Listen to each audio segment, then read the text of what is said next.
ये एक atheist channel है जो इस्लाम की सच्चाई मुस्लिम लोगों तक पहुंचाकर उन्हें ह्यूमैनिस्ट और रैशनलिस्ट बनाने की कोशिश करता है। हमारा मकसद मुस्लिम लोगों के प्रति किसी तरह की नफरत फैलाना या उन्हें नीचे दिखाना नहीं है।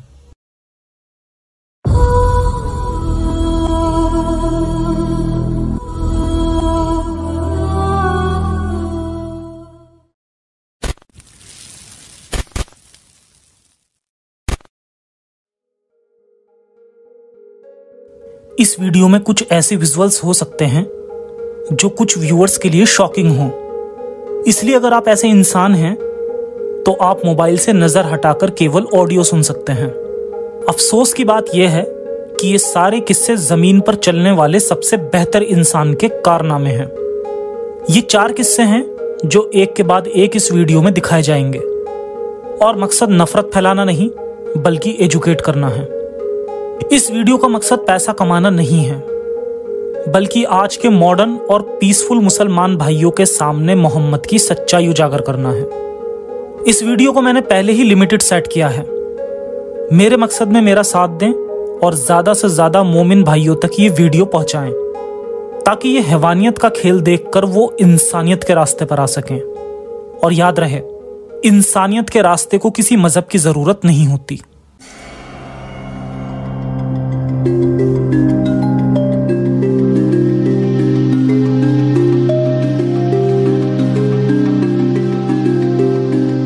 पहला किस्सा, अंधे आदमी की वलाद का कत्ल।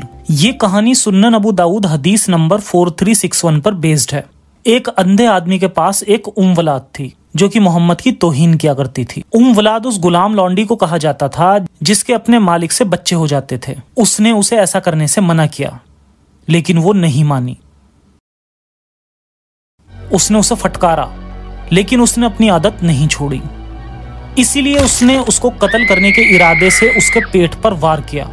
उसका हामिल बच्चा यानी गर्भस्थ शिशु उसकी टांगों के बीच में गिर पड़ा और वो अल्लाह को प्यारी हो गई। सुबह होने पर लोगों ने उसके मुर्दा जिस्म को देखा तो उन्होंने मोहम्मद को खबर दी। रसूलुल्लाह, आपको ये देखने के लिए आना होगा। पैगंबर मोहम्मद अंधे शख्स के घर पर आया। ये किसने किया? वो अंधा शख्स डरते डरते सामने आया। अल्लाह के रसूल, मैं वही शख्स हूँ जिसने ये किया है। मैं उसका मालिक हूँ। ये आपको गालियां बका करती थी और आपकी खिल्ली उड़ाया करती थी। मैंने इसे मना किया लेकिन यह नहीं मानी। मैंने इसे फटकारा लेकिन ये अपनी हरकतों से बाज नहीं आई। मेरे इससे मोतियों जैसे 2 बच्चे हैं और ये मेरी साथी थी। पिछली रात इसने आपको गालियां देना और आपकी खिल्ली उड़ाना शुरू कर दिया। इसलिए मैंने एक खंजर लेकर उसके पेट पर लगाकर तब तक दबाया जब तक कि मैंने उसे मार न दिया। अच्छा, तो ये बात है। तुम लोग गवाह हो। इसके खून के लिए किसी भी बदले की जरूरत नहीं है। शुक्रिया ए पैगंबर।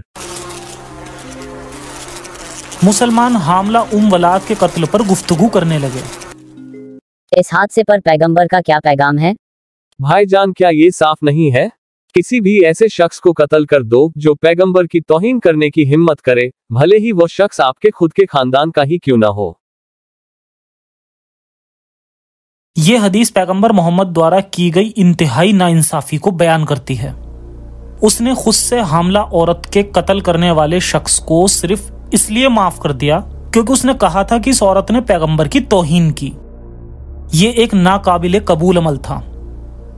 क्या हो अगर वो शख्स सजा से बचने के लिए झूठ बोल रहा हो। इस हदीस की बुनियाद पर मुस्लिम शौहर भी मनमाने तरीके से अपनी बीवियों पर अल्लाह के रसूल की तौहीन का इल्जाम लगा सकते हैं और इसलिए शौहर बिना किसी सजा के आसानी से अपनी बीवियों के पेट में खंजर घोंप सकते हैं क्योंकि यह हदीस शरिया कानून का हिस्सा है। आप कल्पना कर सकते हैं कि 1400 सालों में कितनी मासूम मुस्लिम औरतों का उनके शौहर द्वारा कत्ल किया गया होगा और कितनी ही गुलाम औरतों का कत्ल उनके मालिकों द्वारा किया गया होगा।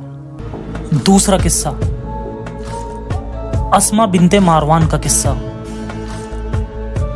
हवालों का जिक्र, इब्ने इसाक की लिखी सीरत रसूलुल्लाह पेज 675 और 76, इब्ने साद की लिखी किताब अल तबकातल कबीर जिल्द 2 पेज 30 और 31। ये घटना बद्र की लूट के बाद हुई जिसमें मोहम्मद को लूटमार और कत्लो गारत से बहुत सारा मालो अजबाब मिला। बद्र में मिली कामयाबी की वजह से मोहम्मद खुद को इतना ताकतवर महसूस करने लगा कि अपने को बुरा भला कहने वालों से छुटकारा पा सके, जो कि उसके मदीना आने पर नाखुश थे। उन दिनों किसी की तनकीद यानी आलोचना और तंज करने का सबसे कामयाब तरीका नज़्मों यानी कविताओं के जरिए से था। इसीलिए उन दिनों के शायर आजकल के पत्रकार कहे जा सकते हैं। अस्मा बिन्ते मारवान बनी आवाज से एक नज्मकार यानी कि कवित्री थी, जो कि मोहम्मद द्वारा उसके कई आलोचकों को मरवाए जाने की वजह से उससे नफरत करती थी। उसने अपने लोगों द्वारा एक ऐसे अजनबी शख्स पर भरोसा करने पर तनकीद करते हुए एक नज्म लिखी थी, जो खुद अपने ही लोगों से लड़ रहा था, जो कि कुरैश थे। मैं बनु मलिक, अल नाबित, औफ और अल खजराज के लोगों का तिरस्कार करती हूँ। तुम ऐसे अजनबी की फरमाबरदारी करते हो जो तुम में से नहीं है, जो कि मुराद या मदहीज का नहीं है। तुम्हारे सरदारों के कत्ल के बाद भी क्या तुम उससे कुछ भले की उम्मीद करते हो? जैसे कि एक भूखा शख्स खाने की ताक में रहता है जब यह पक रहा हो। क्या ऐसा कोई गरूरी मर्द नहीं जो उस पर यकायक हमला करे और उन लोगों की उम्मीदों पर पानी फेर दे जो उससे आस लगाए बैठे हैं? ये नज्म सुनने पर पैगंबर मोहम्मद आग बबूला हो उठा। मुझे मारवान की बेटी से छुटकारा कौन दिलाएगा? उमैर इब्न आदी ने अपना हाथ उठाया। रसूल अल्लाह, ये काम मैं करूँगा। रात में इब्ने आदी अस्मा के घर में दाखिल हो गया।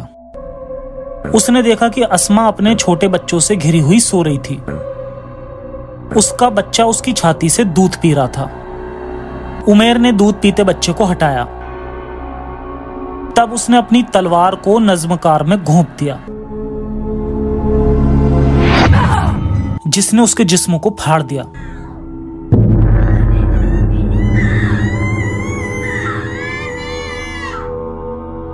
सुबह होने पर पैगंबर मोहम्मद उमैर इब्न आदी से मस्जिद में मिला।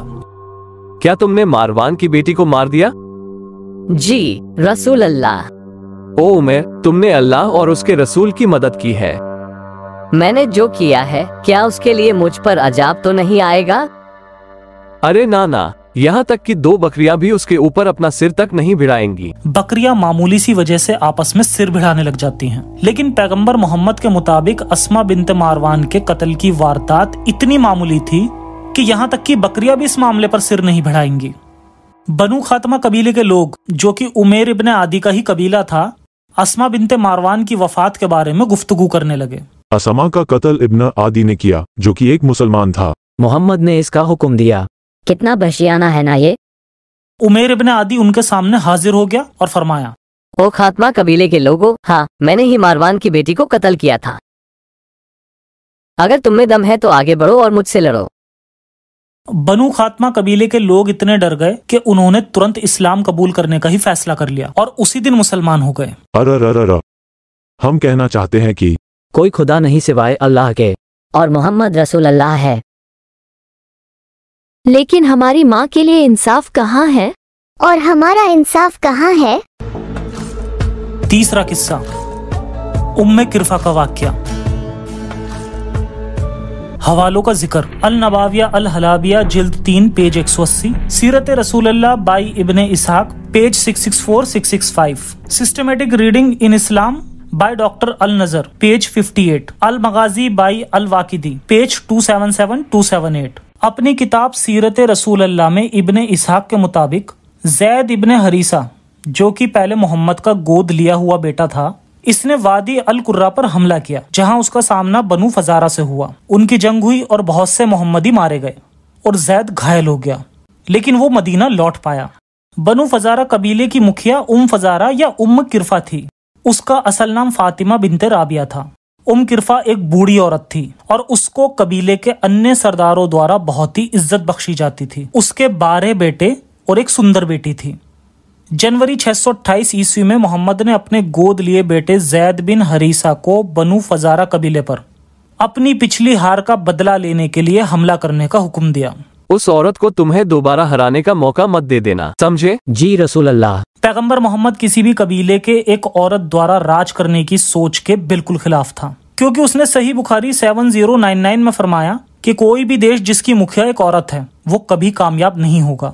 जैद इब्ने हरीसा की अगुवाई में मुस्लिम आर्मी ने रात में अचानक बनु फजारा कबीले पर हमला कर दिया।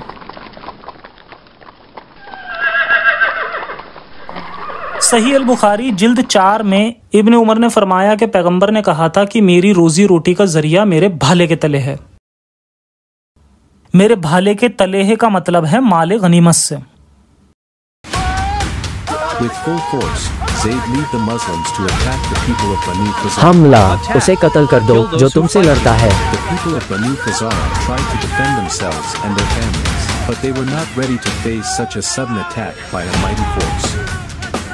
जो लड़े उन सबको कत्ल करने के बाद मोहम्मदियों ने बनु फजारा कबीले के लोगों को बंदी बनाकर बांध दिया, जिसमें किरफा की बेटी भी थी।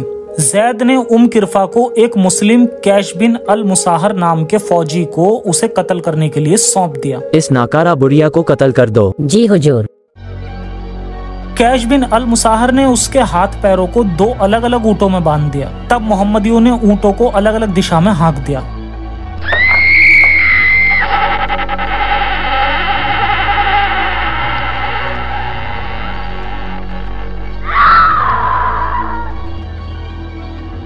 उसका जिस्म हाथ पैरों से 2 टुकड़ों में फट गया। उसके खून से वहीं जमीन तरबतर और दागदार हो गई जिस पर वो रहती थी। तब मोहम्मदियों ने किरफा के सर को कलम कर दिया। कैश बिन अल मुसाहर ने किरफा के सर को जैद को सौंप दिया। अब किरफा की बेटी सलमा बिन अम्र अल अकवा नाम के एक मुसलमान सैनिक की मिल्कियत में आ गई।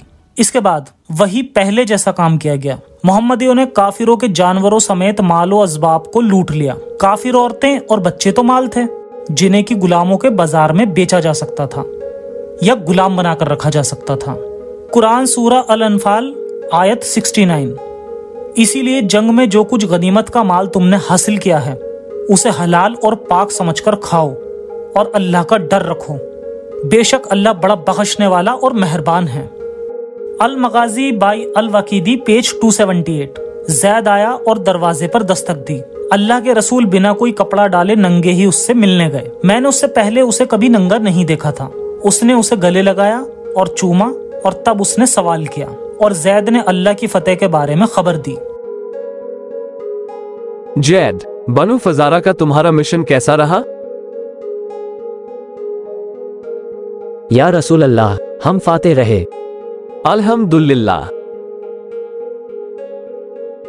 Systematic reading in Islam by Kamel Al Najjar page 58। Mohammad ने किरफा के कटे सर को मदीना की गलियों में घुमाने का हुक्म दिया।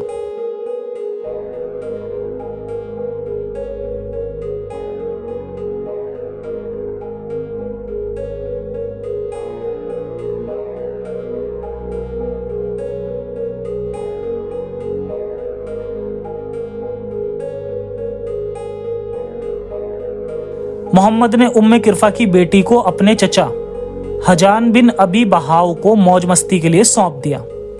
बाद में उसे इस औरत से एक बच्चा भी पैदा हुआ था। चौथा किस्सा, इस्लाम छोड़ने की सजा।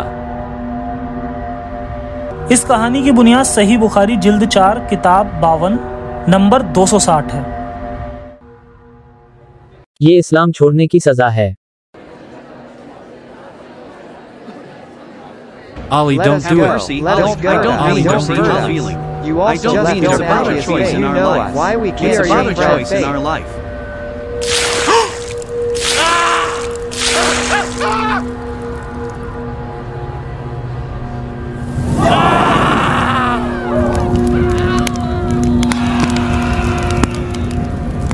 और कोई है कोई और जो इस्लाम छोड़ना चाहता है तो सामने आए। अली ने जो कुछ किया उसकी खबर इब्ने अब्बास के कानों तक पहुंची। अगर मैं उसकी जगह होता तो उनको ना जलाता, जैसा कि पैगंबर ने फरमाया था, अल्लाह के अजाब से किसी को अजाब ना दो। इब्ने अब्बास को इस बात से कोई एतराज नहीं था कि अली ने कुछ लोगों को जलाकर मार डाला था। बेशक मैं भी उनको कत्ल कर देता, क्योंकि पैगंबर ने फरमाया है, अगर कोई मुसलमान अपने दीन को छोड़ दे तो उसे कत्ल कर दो। इर्तिदाद के बारे में पैगंबर ने कुरान की सूरा अन-निसा आयत 89 में फरमाया है कि मुनाफिक अगर दीन से पीछे हटे तो उन्हें जहां पाओ कत्ल कर दो।